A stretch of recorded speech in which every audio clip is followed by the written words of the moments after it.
नमस्कार। JCERT के डिजी school में आप सभी का स्वागत है। प्यारे बच्चों, इस वीडियो में हम लोग कक्षा 6 का सामाजिक विज्ञान के अंतर्गत भूगोल पढ़ने जा रहे हैं। जैसा कि आप जानते हैं, पुस्तक का नाम है हमारी पृथ्वी और इस पुस्तक का अध्याय 6 हम लोग पढ़ना शुरू करेंगे और अध्याय का नाम है पृथ्वी के प्रमुख स्थल रूप। बच्चों, इस वीडियो में हम लोग पृथ्वी के कौन से प्रमुख स्थल रूप है इससे परिचित होंगे और पहला स्थल रूप पर्वत के बारे में पढ़ेंगे। पर्वतों के प्रकार और पर्वतों से हमें क्या लाभ है यह भी हम लोग इस वीडियो में जानेंगे। तो बच्चों, यहाँ देखिए एक चित्र है और जितने भी स्थल रूप हैं उसको यहाँ दर्शाया गया है। तो आइए आप इसको पहले बारी बारी देख लीजिए। यहाँ देखिए पर्वत दिख रहा है, पठार है, यहाँ मैदान है, इस और तटीय मैदान दिख रहा है, यहाँ नदी बह रही है, ये विशाल समुद्र है और यहाँ खाड़ी है, यहाँ प्रायद्वीप है। तो बच्चों, इन्हीं स्थल रूपों के बारे में हम आज यहाँ पर पढ़ेंगे। तो बच्चों, शुरू करते हैं अध्याय 6 जिसका नाम है पृथ्वी के प्रमुख स्थल रूप। बच्चों, जैसा कि आपने पिछली कक्षाओं में भी पढ़ा कि पृथ्वी की सतह को 2 प्रमुख भागों में विभाजित किया गया है, बांटा गया है। पहला है जलमंडल एवं दूसरा स्थल मंडल। स्थल भाग सभी जगह एक समान नहीं है, एक बराबर नहीं है। स्थल मंडल पर कुछ भाग तो हजारों मीटर ऊंचे उबड़ खाबड़ हैं, ऊंचा नीचा है, जबकि दूसरा भाग समतल है। धरातल पर विद्यमान अनियमितताएं ही विभिन्न प्रकार के स्थल रूप का निर्माण करते हैं। इस स्थल रूपों का निर्माण मुख्यतः 2 प्रकार की प्रक्रियाओं के कारण हुआ है। पहला आंतरिक और दूसरा बाह्य। अंदर का प्रक्रिया है और धरती के बाहर का प्रक्रिया है। आंतरिक बलों की उत्पत्ति पृथ्वी की सतह के नीचे से होती है। इसके कारण कई स्थानों पर पृथ्वी की सतह ऊपर उड़ जाती है तो कहीं धंस जाती है। आंतरिक प्रक्रियाओं में ज्वालामुखी एवं भूकंप प्रमुख है। बच्चों, बाह्य बलों यानी कि बाहरी शक्तियों की उत्पत्ति पृथ्वी की सतह के ऊपर होती है। ये पृथ्वी के आंतरिक बलों के द्वारा निर्मित विभिन्न अनियमितताओं को काट छांट का कार्य करते हैं। अनियमितताओं मतलब यही उबड़ खाबड़ जमीन का काट छांट करते हैं। यह कार्य मुख्य 3 चरणों में होता है। अब ध्यान से समझिए कि ये 3 चरण कौन कौन सा है। पहला अपर्दन, दूसरा परिवहन तथा तीसरा निक्षेपण। अपर्दन, परिवहन और निक्षेपण कार्य मुख्यतः पवन, नदी, हिमनद, समुद्री लहर, भूमिगत जल के द्वारा किया जाता है। पृथ्वी पर चट्टानों की ऊपरी परत का टूटना और घिसना ही अपर्दन कहलाता है।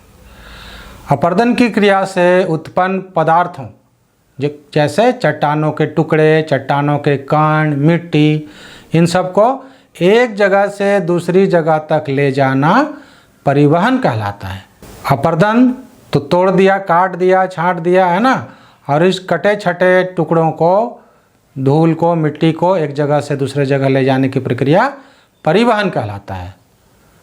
इन पदार्थों को उपयुक्त जगह, निचली जगह जहाँ पर ये जमा होता है, वह प्रक्रिया निक्षेपण कहलाता है। तो बच्चों, ये 3 क्रिया द्वारा स्थलाकृतियों का निर्माण या परिवर्तन होते रहता है। अब चलिए हम लोग पृथ्वी के स्थल रूपों के बारे में समझते हैं। पृथ्वी के स्थल रूपों को 3 मुख्य भागों में विभाजित किया गया है या बांटा जा सकता है। ध्यान से अब सुनिएगा कि 3 भागों में बांटा गया है। तो पहला है पर्वत, दूसरा पठार और तीसरा मैदान। बच्चों, ये आपके खेलने वाला मैदान नहीं है, ये पूरे पृथ्वी पर जितने भी समतल भूमि है वो मैदान है। तो चलिए सबसे पहले हम लोग पर्वत के बारे में पढ़ते हैं। पर्वत को बच्चों अंग्रेजी में माउंटेन कहते हैं। पर्वत पृथ्वी की सतह की प्राकृतिक ऊंचाई है। ये प्रकृति द्वारा निर्मित ऊंचाई है जो समुद्र तल से 900 मीटर या उससे अधिक ऊंचा होता है। जब भी समुद्र तल कहा जाए बच्चों, तो यह समुद्र में स्थित पानी का जो ऊपरी स्तर है उसका औसत निकाला गया है वहाँ से, तो ये कहलाता है समुद्र तल से ऊंचाई। तो पर्वतों की ऊंचाई समुद्र तल से 900 मीटर या उससे अधिक होता है। पर्वतों का आधार मतलब निचला हिस्सा चौड़ा तथा शिखर, इसका चोटी सामान्यतः नुकीला होता है। पर्वत की ढाल साधारणतः तीव्र होती है, बहुत ढलुआ होता है। ये पर्वत पूरे स्थलीय क्षेत्रफल का 1/4 है। पर्वतमाला या पर्वत श्रृंखला पहाड़ों की उस श्रृंखला को कहते हैं जहां एक पर्वत दूसरे से सटा रहता है। इन पर्वतों को कोई घाटी या दर्रा ही दूसरे पर्वतों से अलग करता है। बच्चों, दर्रा किसे कहते हैं समझिए। वह मार्ग, वह रास्ता जिससे किसी पर्वत श्रृंखला को पार किया जा सकता है, दर्रा कहलाता है। जैसे नाथुला दर्रा, शिवकीला दर्रा, ये हिमालय में स्थित प्रमुख दर्रा है, यानी कि हिमालय को पार करने का रास्ता है। विश्व के प्रमुख पर्वत हिमालय, एंडीज, आल्प्स, रॉकी इत्यादि हैं। इन पर्वतों की ऊंचाई वाले भाग में हमेशा बर्फ जमी रहती है, जिसे हिमनद कहते हैं। बच्चों, सामान्य ज्ञान की बात है, सुन लीजिए कि विश्व के सबसे लंबी पर्वत श्रृंखला वास्तव में मध्य अटलांटिक कटक है, जो अटलांटिक महासागर के मध्य भाग में है। अब चलिए पर्वतों के प्रकार के बारे में समझ लीजिए। बच्चों, पर्वत 4 प्रकार के होते हैं। इस बात को भी याद रखिएगा कि पर्वत 4 प्रकार के होते हैं। पहला वलित पर्वत, दूसरा भृंगशोथ पर्वत, तीसरा ज्वालामुखी पर्वत और चौथा अवशिष्ट पर्वत। तो पहला जो है वलित पर्वत, इसके बारे में समझिए। बच्चों, पृथ्वी की सतह यानी कि चट्टानों पर आंतरिक बलों के कारण वलन यानी कि मोड़ पड़ जाता है तथा वह हिस्सा ऊपर उठ जाता है। जिस पे बल लगता है मुड़कर वह ऊपर उठ जाता है। इस प्रकार वलित पर्वत का निर्माण होता है। बच्चों, मोड़ अनेक प्रकार के होते हैं। यहाँ आप चित्र में देखिए, यहाँ आपको 6 प्रकार के मोड़ बताए गए हैं। पहला देखिए, यह है सममित वलन। दूसरा असममित वलन, वलन का अर्थ मोड़ है। तीसरा समनत वलन, चौथा प्रतिवलन, पांचवा परिवलन और छठा जो है वो है कोणीय वलन। तो ये वलित पर्वत में आए मोड़ हैं, मोड़ के प्रकार हैं। बच्चों, इसे मोड़दार पर्वत भी कहा जाता है क्योंकि ये मुड़ा हुआ रहता है। विश्व के सर्वाधिक ऊंचे पर्वत वलित पर्वत ही हैं। जैसे एशिया में हिमालय पर्वत, यूरोप में आल्प्स पर्वत, उत्तरी अमेरिका में रॉकी पर्वत, दक्षिणी अमेरिका में एंडीज पर्वत इसके उत्कृष्ट उदाहरण हैं। बच्चों, हिमालय विश्व का सबसे ऊंचा नवीन मोड़दार पर्वत है। इस बात को भी ध्यान रखेंगे कि ये सबसे ऊंचा नवीन मुर्दार पर्वत है।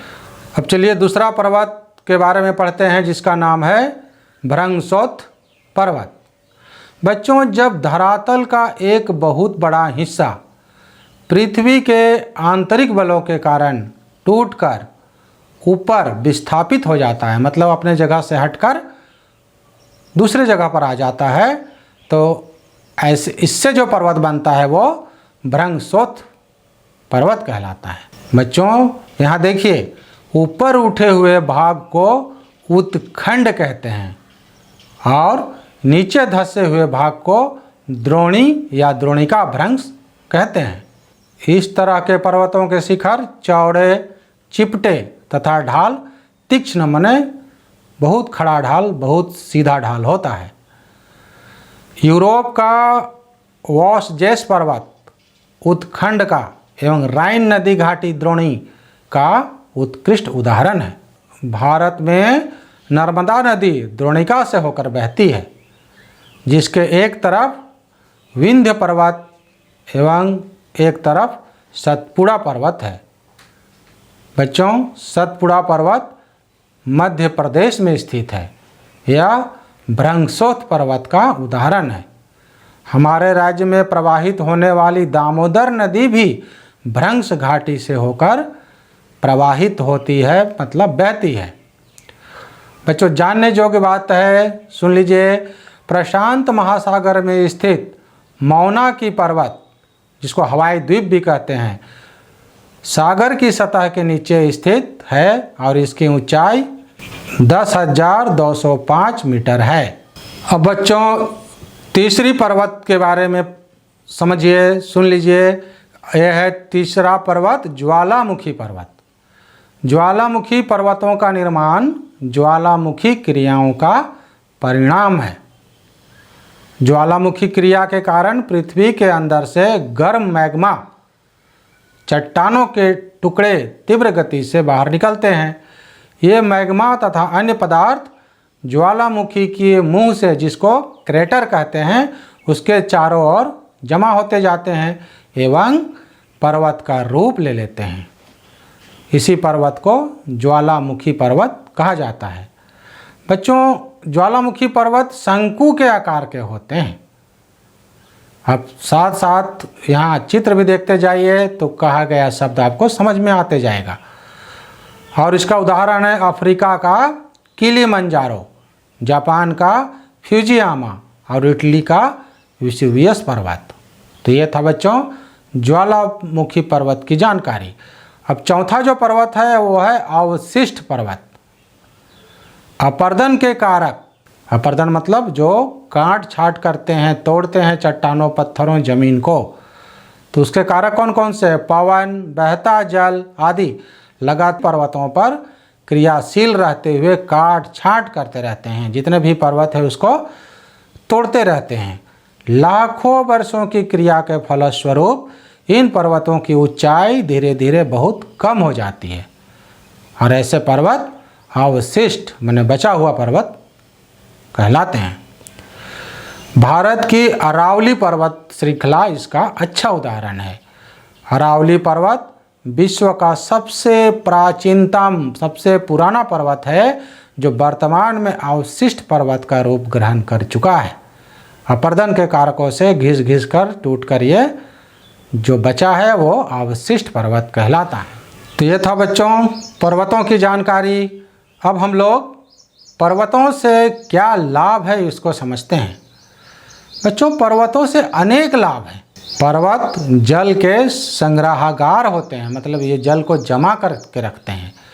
बहुत सी नदियों का स्रोत पर्वतों में स्थित हिमानियाँ होती है। हिम नदी माने बर्फ से पिघलकर निकलने वाली नदियाँ होती हैं। बच्चों, पर्वतीय जल का उपयोग सिंचाई तथा पनबिजली उत्पादन के लिए किया जाता है। पर्वतों में विभिन्न प्रकार की वनस्पतियाँ पाई जाती है, पेड़ पौधे, जड़ी बूटी, दवाइयाँ पाई जाती है, जिससे हमें ईंधन, पशुओं के लिए चारा और उन पशुओं के रहने का आश्रय, गोंद तथा अन्य कई प्रकार के उत्पाद प्राप्त होते हैं। बच्चों, पर्वतों की ठंडी जलवायु पर्यटकों को आकर्षित करती है। हमारे यहाँ भी कई पर्वतीय क्षेत्र हैं जहाँ पर्यटक घूमने जाते हैं, और इससे क्या होता है कि पर्वतीय क्षेत्रों में पर्यटन व्यवसाय फलता फूलता है, लोगों को रोजगार मिलता है, कमाई का जरिया बनता है। बच्चों, कुछ खेल जो सिर्फ पर्वतीय क्षेत्रों में ही खेले जाते हैं, जैसे पैराग्लाइडिंग। आप चित्रों में देखिए कि पैराग्लाइडिंग किसको कहते हैं, हैंग ग्लाइडिंग, और यह है रिवर राफ्टिंग और स्कीइंग। ये सब खेल पर्वतों के कारण ही संभव है। बच्चों, पर्वत जलवाष्प से लदे बादलों को रोककर वर्षा कराने में सहयोग करती है। पर्वतों के कारण वर्षा होता है, जहाँ पर्वत है वहाँ बहुत अधिक वर्षा होती है। और पर्वतीय क्षेत्र में कई प्रकार के खनिज भी मिलते हैं, क्योंकि खनिज चट्टानों के रूप में होते हैं और पर्वत भी चट्टान से बनता है, तो इन पर्वतों में खनिज भी पाए जाते हैं। तो ये था बच्चों पर्वतों से होने वाले लाभ।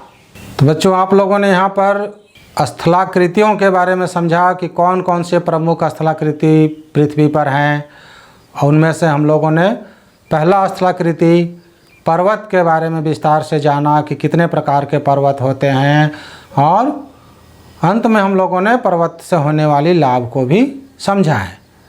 तो बच्चों, ये इस अध्याय की पहली वीडियो है, और शेष भाग यानी कि पठार और मैदान के बारे में हम लोग इसकी दूसरी वीडियो में पढ़ेंगे।